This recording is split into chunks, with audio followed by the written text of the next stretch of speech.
തിരുവനന്തപുരം നഗരസഭയ്ക്ക് മുന്നിലെ ശുചീകരണ തൊഴിലാളികളുടെ സമരപ്പന്തൽ പൊളിച്ചു നീക്കി പോലീസ്. നിരാഹാര സമരത്തിലായിരുന്ന രണ്ടുപേരെ ആശുപത്രിയിലേക്ക് മാറ്റിയിട്ടുണ്ട്. വിവരങ്ങളുമായി ഷഫീദ് റാവുത്തർ തിരുവനന്തപുരത്ത് നിന്ന് ചേരുകയാണ്. ഷഫീദ്, വിവരങ്ങൾ ഷഫീദ്.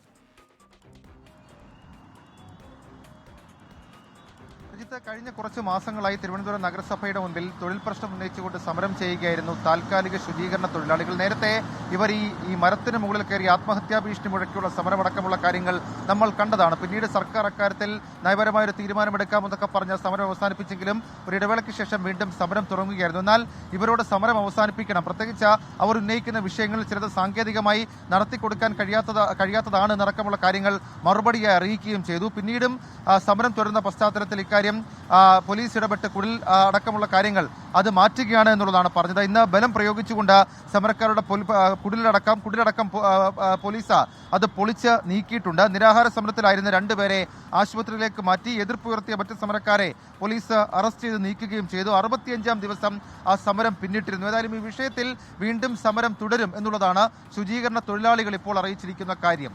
ശരി, ഷഫീദ് റാവുത്തർ വിവരങ്ങൾ നൽകുകയായിരുന്നു തിരുവനന്തപുരത്ത് നിന്ന്.